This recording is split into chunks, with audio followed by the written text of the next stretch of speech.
welcome sa vlog ko. So dito naman tayo sa Bitcoin. So ngayon, ano ang mangyayari sa Bitcoin ngayong katapusan ng 2024?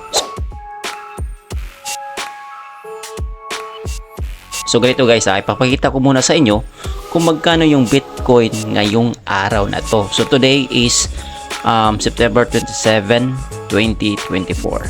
So ang presyo ng isang Bitcoin ngayon sa merkado ay 3,715,103. So ngayon guys, kung halimbawa nakapag-invest ka ng 10,000, pakita ko sa inyo ha. Halimbawa nakapag-invest ka yesterday.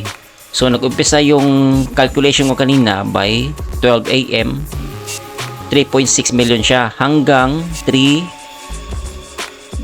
3:31 PM naging 3.7. Halimbawa, nakapag-invest ka ng 10,000 pesos. So, yung pag-angat niya is 1.99% times natin times 1.99%. So, yung magiging tubo mo sa 10,000 is 199 pesos. So, okay lang. Ilang oras lang ba yun? Diba? Halimbawa po, 20,000 po yung nilagay mo kahapon. Pagpalagay natin kahapon. Pagpalagay natin 20,000 kahapon. So, times 1.99%. So magiging 398 sa 20,000.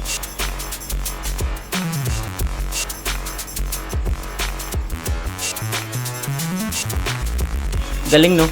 So ano yung mangyayari sa Bitcoin ngayong katapusan ng 2024? Ayon sa USA Today, coming from www.usatoday.com, ang prediction nila is potentially reaching between $80,000 and $100,000.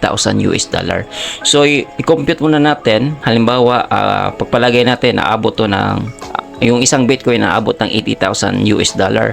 So compute muna natin sa ating pera, $80,000